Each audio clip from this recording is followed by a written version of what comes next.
Welcome, Eric and Karen. The outlook for the Muni market appears to be brightening as much of the uncertainty related to the Fed's battle against inflation is dissipating.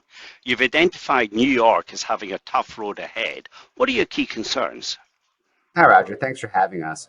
So, I think in terms of the Muni outlook brightening, I would say from a total return standpoint, not so much. Although we are still constructive on credit overall for the municipal space. With New York City in particular, they are facing a rougher road ahead, especially when it comes to expenses driven by asylum seekers coming into the city. The last estimates from the New York mayor's administration is that it's going to be upwards of $9 billion to $12 billion over the next three fiscal periods. Pretty significant, especially if you compare it to how much they're spending on pensions over that same time period. And how are spreads reacting to New York's deteriorating state financials?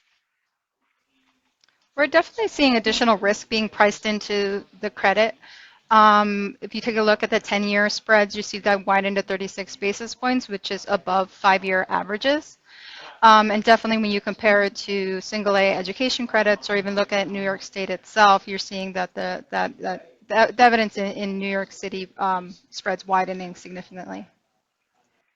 Yeah, I mean, I think that's a good point, Roger. But the issue with New York City, as well as other high tax areas of the country, is that there's going to be an unnatural demand for folks who are always going to not want to pay taxes.